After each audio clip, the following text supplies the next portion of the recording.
اللہ علیہ فرماتے ہیں کہ قیامت میں منظر اس طرح کا ہوگا کہ نبی پاک ہمارے آگے آگے چلیں گے اور ہمیں اللہ کی رحمت کی خوشخبری سناتے جائیں گے، اور جب حضور یہ خوشخبریاں سنائیں گے تو حضور کے لبہائے مبارکہ سے پھول گریں گے اور ہم ان کو اٹھاتے جائیں گے۔ فرماتے ہیں خود تو وہ تھوڑی دیر کے لیے روئیں گے اللہ کی بارگاہ میں کہ یا اللہ انہیں معاف کر دے، خود روئیں گے لیکن ہمیں ہنسا دیں گے۔ پیش حق مجدہ شفاعت کا سناتے جائیں گے، آپ روتے جائیں گے پر ہم کو ہنساتے جائیں گے۔ اور باغ جنت میں محمد صلی اللہ تعالیٰ علیہ وسلم، باغ جنت میں محمد مسکراتے جائیں گے، پھول رحمت کے گریں گے ہم اٹھاتے جائیں گے۔ حشر تک ڈالیں گے ہم پیدائش مولا کی دھوم، اور مثل فارس نجد کے قلعے گراتے جائیں گے۔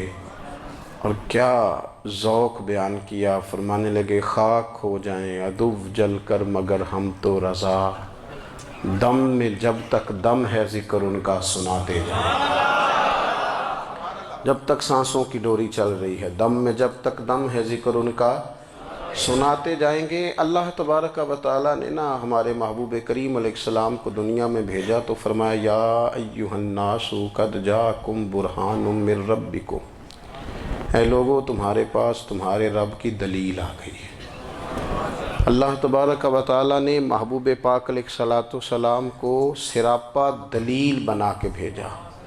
باقی انبیاء کرام علیہم السلام کے پاس بھی اپنی نبوت کے دلائل کے طور پر بے شمار معجزات تھے، اور حضور کریم علیہ السلام کے تو پورے وجود کو ہی اللہ نے معجزہ بنایا ہے۔ اور نبی پاک صلی اللہ تعالیٰ علیہ وآلہ وسلم کی نبوت کی دلیلیں، حضور کے رسالت کے مستحکم دلائل جگہ جگہ آپ کو ملیں گے۔ سب سے پہلی چیز تو یہ سمجھنے والی ہے کہ نبی پاک علیہ السلام نے جس چیز کو سب سے پہلے اپنی نبوت کی دلیل کے طور پر بیان فرمایا وہ حضور کا کردار ہے، سیرت ہے، عمل ہے، حضور کا لوگوں کے ساتھ رویہ ہے۔ نبی پاک علیہ السلام کی تبلیغ کے 3 دور ہیں۔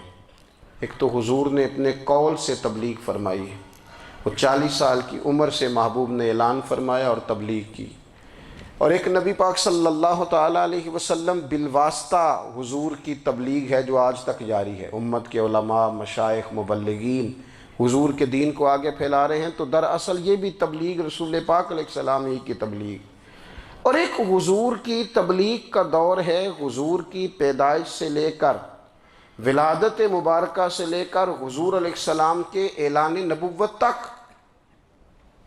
اس دوران نبی پاک نے جو تبلیغ فرمائی ہے وہ اپنے کردار سے فرمائی ہے۔ عرب کا وہ معاشرہ جو بڑا میلا کچیلا گدلا ہو چکا تھا، جس کے اندر سراسر مادہ پرستی کا زور تھا، جس کے اندر لوگ انسانوں کی خرید و فروخت کرتے تھے، جس کے اندر بیٹیوں کو زندہ دفن کر دیتے تھے، جس کے اندر جو آدمی جتنا زیادہ مضبوط ہوتا تھا اتنا زیادہ لٹیرا بن جاتا تھا، اس معاشرے کے اندر رسول کریم علیہ السلام نے 40 سال گزارے، اور اس طرح گزارے کہ جو بیگانے بھی تھے وہ بھی کہا کرتے تھے یہ صادق ہیں، یہ امین ہیں۔ اور جب حضور نے اعلان نبوت کیا تو فرمایا، یہ قرآن مجید کے لفظ ہے، فرمایا فَقَدْ لَبِثْتُ فِيكُمْ عُمَرًا مِّن قَبْلِهِ أَفَلَا تَعْقِلُونَ، میں تمہارے بیچ عمر کا ایک حصہ گزار چکا ہوں، تمہیں عقل نہیں ہے، شعور نہیں ہے۔ نبی کریم علیہ السلام نے اپنے کردار کو، اپنے عمل کو اپنی نبوت کی دلیل کے طور پر بیان فرمایا۔ وہ تو حضرت حلیمہ بھی فرماتی ہیں نا، جب میں نبی کریم علیہ السلام کو اپنے گھر لے گئی تو میرا اپنا بچہ بھی دودھ پیتا تھا، 2 میرے بیٹے ہو گئے، ایک میری یہ نسبی اولاد اور حضور میری رضائی اولاد۔ تو کہتی ہیں جب میں کریم محبوب علیہ السلام کو اپنے سینے سے لگاتی تھی تو حضور میرے ایک پستان سے دودھ پیتے تھے اور دوسرا اپنے بھائی کے لیے چھوڑ دیا کرتے تھے۔ یہاں سے رسول کریم علیہ السلام نے کردار کے ذریعے تبلیغ، اور پھر اعلان نبوت سے پہلے ایک تنظیم عرب کے جوانوں پر، عرب کے سرداروں پر مشتمل بنائی گئی، جس میں نبی کریم علیہ السلام نے بڑا حصہ لیا سرکار نے، اور بڑے اہم لوگوں کو شعور حضور نے عطا فرمائے، وہ اس جماعت کا فیصلہ تھا کہ ہم سارے جوان، سارے بڑے لوگ ملیں گے۔ یہ حضور کے اعلان نبوت سے پہلے کی بات ہے۔ ہم بڑے لوگ ملیں گے، کسی بڑے کو کسی چھوٹے پر ظلم نہیں کرنے دیں گے، کسی آدمی کو کسی غریب کا حق نہیں کھانے دیں گے۔ حضور علیہ السلام نے نا اپنی کردار سے، اپنے عمل سے، اور آپ کا جو عمل ہوتا ہے نا وہ اصل ہوتا ہے۔ ایک ہوتا ہے آپ کوئی بات کرتے ہیں، اور ایک ہوتا ہے کہ آپ کوئی عمل کرتے ہیں۔ آپ جب عمل کرتے ہیں تو عمل کے ذریعے بھی لوگوں تک بات پہنچتی ہے کہ دراصل آپ کا اٹھنا بیٹھنا چلنا پھرنا کیا ہے۔ میرے رسول کریم علیہ الصلاۃ والسلام کا اٹھنا بھی ایک نبی کا، بیٹھنا بھی ایک نبی کا، بات کرنا بھی ایک نبی کا، معاملات زندگی کرنا بھی ایک نبی کا، لین دین کرنا بھی ایک نبی کا۔ ایک شخص کہتے ہیں میں نے اعلان نبوت سے پہلے حضور علیہ السلام سے کوئی چیز خریدی تھی، اور میں نے عرض کیا تھا آپ یہاں تشریف رکھیں، میں پیسے لے کے آتا ہوں۔ میں 3 دن کے بعد آیا۔ دیکھو یہ بات کرنی کتنی آسان ہے، بولنی کتنی آسان ہے، پر 3 دن یہاں میرے بھائی کو کسی شخص کو 2 گھنٹے انتظار کرنا پڑ جائے تو لوگ کہتے ہیں الانتظار اشد من القتل، یہ تو قتل سے زیادہ تکلیف والا معاملہ ہے منتظر رہنا کسی کا۔ کہتے 3 دن کے بعد میں آیا تو میرے رسول کریم وہیں تشریف فرمایا۔ بس اتنا فرمایا یار تم نے مجھے بڑی تکلیف میں ڈال دیا، 3 دن ہو گئے یہاں رکے ہوئے۔ تو حضور نے اپنے کردار کو، اپنے عمل کو، اپنے معاملات کو سب سے پہلے اپنی نبوت کی دلیل کے طور پر پیش کیا۔ کسی نے کیا خوب کہا تھا کہ جو تیری جان کے دشمن ہیں وہ بھی کہتے ہیں، وہ جو تیری جان کے دشمن ہیں، بظاہر تو آئے ہیں نا ہجرت کی رات جان لینے، لیکن امانتیں حضور کے گھر میں رکھی ہوئی ہیں، امانتیں کاشانہ نور پہ پڑی ہیں۔ وہ جو تیری جان کے دشمن ہیں وہ بھی کہتے ہیں کہ امین تو ہے اور صداقت کی آبرو تو ہے، امین بھی تو ہے، صداقت کی آبرو تو ہے۔ تو پہلے کردار، پھر دوسری بات، اللہ تعالیٰ نے اپنے محبوب علیہ الصلاۃ والسلام کو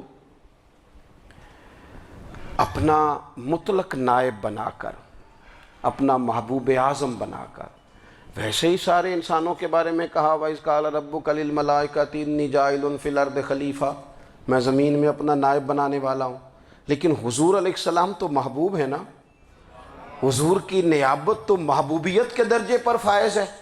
تو رسول پاک کو رب کریم نے اس طرح کا بنا کے بھیجا کہ حضرت عبداللہ ابن رواحہ رضی اللہ تعالیٰ عنہ بیان فرماتے ہیں کہ اگر حضور کوئی معجزہ نہ بھی دکھاتے، نبی کریم علیہ السلام سے کوئی اعجاز لوگ نہ بھی دیکھتے، تو محبوب کا تو چہرہ ہی اس طرح کا تھا، لوگوں نے دیکھتے جانا تھا اور کلمہ پڑھتے جانا تھا۔ لیکن باوجود اس کے میرے رسول پاک کا اعجاز یہ ہے، کمال یہ ہے کہ حضور کبھی اشارہ کر دیں تو چاند 2 ٹکڑے ہو جائے، کبھی دعا مانگ دیں تو ڈوبا ہوا سورج واپس آ جائے، کبھی محبوب گزرنے لگیں تو پتھر آپ پر سلام پڑے، کبھی حضور پہاڑ پر چڑھ جائیں تو پہاڑ وجد میں آ کر جھومنے لگیں، محبوب کا کبھی نماز پڑھاتے ارادہ بن جائے تو اللہ تعالیٰ قبلے کا رخ ہی تبدیل فرما دے۔ کیا خوبصورت سوچ ہے اور کیا نظریہ دیتے ہیں بریلی کے امام۔ فرماتے ہیں اجابت کا جوڑا عنایت کا صحرا، دلہن بن کے نکلی دعائے محمد، اور اجابت نے جھک کر گلے سے لگایا بڑی ناز سے جب دعائے محمد۔ دیکھو خدا کی رضا چاہتے ہیں دو عالم، خدا چاہتا ہے رضائے محمد صلی اللہ تعالی علیہ وسلم۔ اور ایک مقام پہ فرماتے ہیں نائب دست قدرت پہ لاکھوں سلام، نائب دست قدرت پہ لاکھوں سلام۔ تو اللہ تعالیٰ نے نبی پاک صلی اللہ تعالی علیہ وسلم کو جو اعجاز۔ پھر ایک اور بات، حضور امی ہیں، دنیا میں آ کر محبوب نے کسی سے پڑھا ہی نہیں۔ میرے محبوب نے جتنا پڑھا ہے رب کریم سے ہی پڑھا ہے۔ الرحمن علم القرآن خلق الانسان، رحمان نے قرآن سکھایا پھر انسان بنایا۔ اللہ تبارک و تعالیٰ کی بارگاہ کرم سے حضور نے لیا۔ رسول کریم امی ہیں، یہ بھی حضور کی نبوت پر ایک بڑی دلیل۔ دیکھو ایک ہوتا ہے کوئی آدمی بچپن سے ہی کسی چیز سے شغف رکھے اور جب اس کی عمر بڑی ہو جائے تو کہتے ہیں اس کا تجربہ بڑا ہو گیا ہے۔ یہ پہلے کچھ شعر کہتا تھا، کوئی ادبی جملہ کہتا تھا، تو اب اس کی یہ کام کرتے کرتے عمر بڑی ہو گئی ہے تو رسوخ حاصل ہو گیا۔ 40 سال کی عمر مبارک تک نبی کریم نے ایک شعر بھی نہیں کہا۔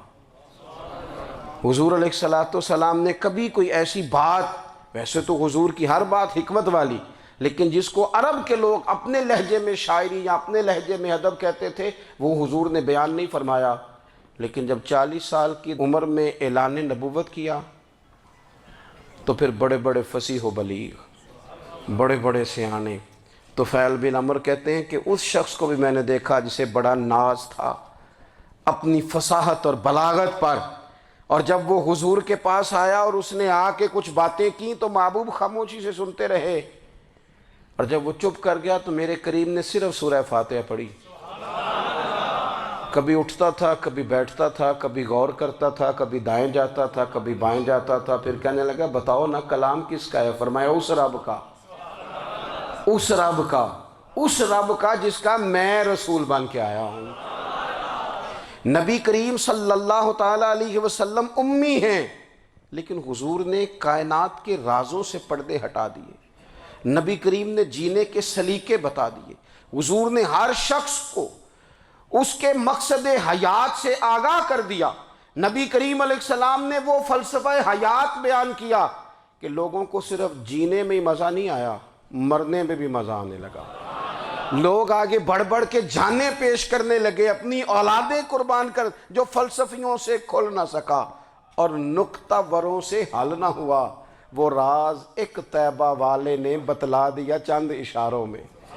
محبوب کریم امی ہیں، لیکن حضور نے اس طرح دنیا کو سکھایا، اس طرح دنیا کو پڑھایا، اس طرح حضور نے علم کے چراغ اور دیپ روشن کیے کہ قیامت تک جسے روشنی ملے گی نا، اسے صرف دروازہ مصطفیٰ سے ملے گی، اسے رسول کریم علیہ السلام کے در دولت سے ملے۔ کچھ لوگوں نے کہا کہ اپنے پاس سے آیات بنا کے لاتے ہیں، اپنے گھر میں بیٹھ کے دعوے کر لینا تو کوئی مشکل کام نہیں نہ ہوتا، سارے لوگ ہی کر لیتے ہیں۔ بلکہ وہ ہمارے ایک بزرگ کہا کرتے تھے، خیالی پلاؤ پکائیے تے گھیو کدے بھی کٹ نہ پائیے، کیونکہ کون سا پیسوں کا ڈالنا ہے، زیادہ ڈالیں آپ اور زیادہ ڈالیں۔ بہت سارے لوگ ہیں آج بھی، کچھ لبرل ہیں بیچارے، کچھ دین بیزار طبقہ ہے، وہ کہتے ہیں جناب ہمیں تو جدید باتیں بتائیں، ہمیں تو نئے اسلوب کے مطابق لے کے چلیں، ہمیں تو او بھائی سن،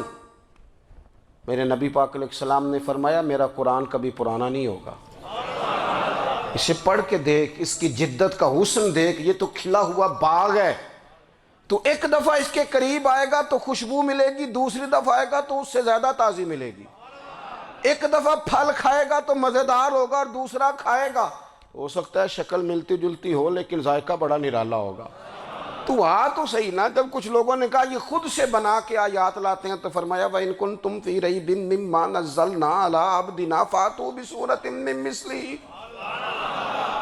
اگر تمہیں کوئی شک ہے اس میں جو ہم نے اپنے بندہ خاص میں نازل کیا ہے تو تم بھی اس جیسی ایک آیت بنا کے لاؤ۔ اور چلو چیلنج کھلا ہی دے دیا، فرما وَادْعُوا شُهَدَاءَكُم مِّن دُونِ اللَّهِ، اللہ اور اللہ والوں کو چھوڑ دو، تفسیری ترجمہ عرض کر رہا ہوں، یعنی صحابہ کو چھوڑ دو، حضور کے ماننے والوں کو چھوڑ دو، باقی ساری دنیا کے کافر اکٹھے ہو جاؤ، ایک آیت بس قرآن جیسی لے کے آؤ، ایک آیت لے کے آؤ، ان کنتم صادقین، اگر تم سچے ہو۔ جوانوں سنو، کہا ایک آیت